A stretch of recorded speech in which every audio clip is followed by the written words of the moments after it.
I am Tulisile Mapongwana and I am going to be showing you how to make mincemeat Banting style. First things first, we're going to chop our onion and our green pepper. I find it's always easier to go lengthwise but without going to the very end. And then you will just, I think I just want, this is more than enough. And then because you didn't cut it here at the end, you're just gonna, it holds it together. I'm not gonna use all of my green pepper, just a little bit. I'm gonna give this a wash and then chop it up into fine pieces as well. Next, I am going to be spicing my mincemeat with paprika, with salt, ground cinnamon, and there's something else. I'm gonna show you these things.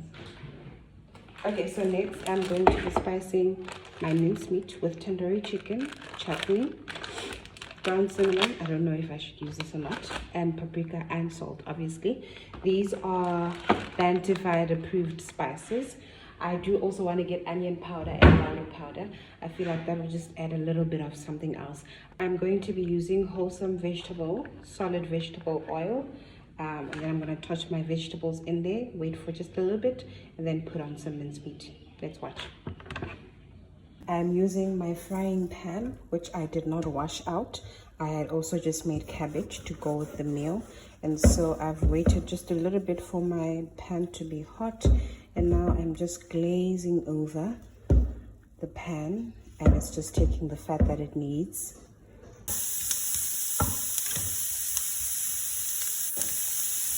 And now to prepare my mincemeat, which is completely frozen. I'm not going to defrost it because then that will just take away from the moisture that I want from the frozen water. It's frozen water, but from the frozenness. So I'm just picking at it and pulling out as much that I need. I'm going to be having this probably not for supper because I'm not hungry, but I'm going to have this for tomorrow's lunch and for tomorrow's supper as well. If I can get 3 meals out of it, that will also be great.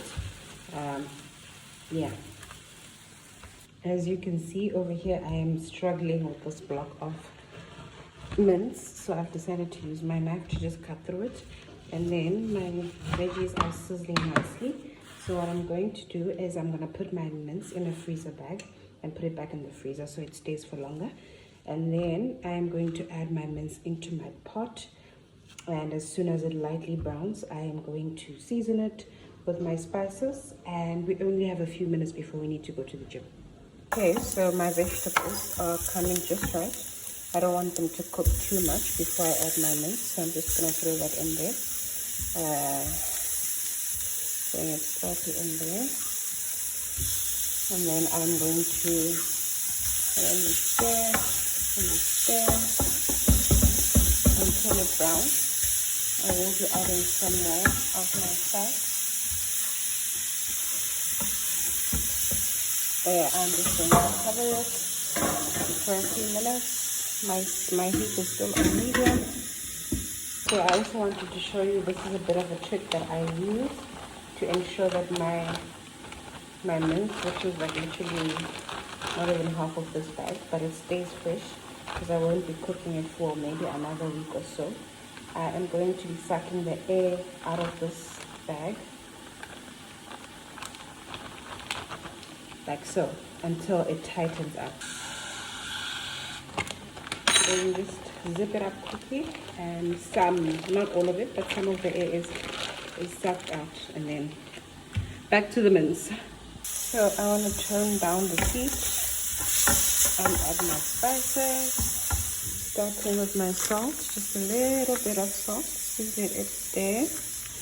And then my tandoori chicken spice. The flavor on this is absolutely amazing, and it will give me the color that I desire for the mince.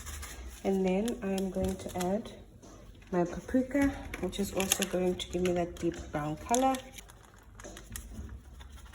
I will finish it off with just a drop of water so that everything just comes together nicely.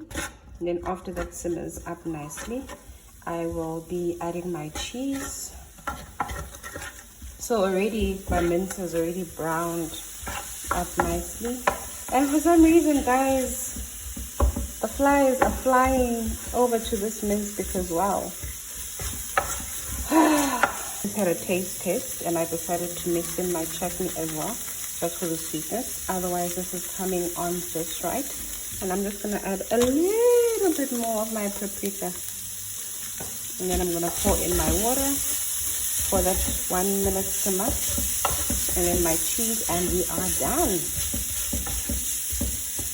So my stove is on a simmer right now, and this is looking lovely. Just going to add it on top. On top, on top, on top, on top. Not too much, but just enough so that it gives you that lasagna feel. And then I'm going to mix this in. Mix this in. Oh, it's already stringing, you guys. And then I am also going to drop a few more and cover with a lid so that it also stays right at the top. See? Just plate it out nicely. Normally this would go nice on bread, but since we're not doing that, my cabbage will suffice. Probably gonna add some egg for that extra protein. And we are done. So I can't wait until supper, so I'm just gonna grab a little taste. I wanna taste. I'm taking some of the cheese and the vegetables and everything. See? Oh my god. Okay. Oh, look at this, look at this. Yeah. That's doing what I needed to. Let me turn off my heat because we are done. Oh, this is so good, you guys. Honestly, I never expected it to be this good.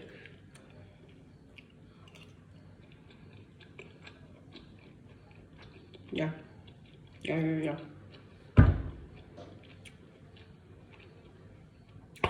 One more.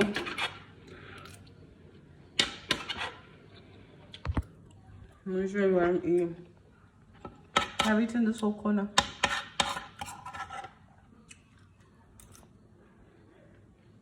Yeah.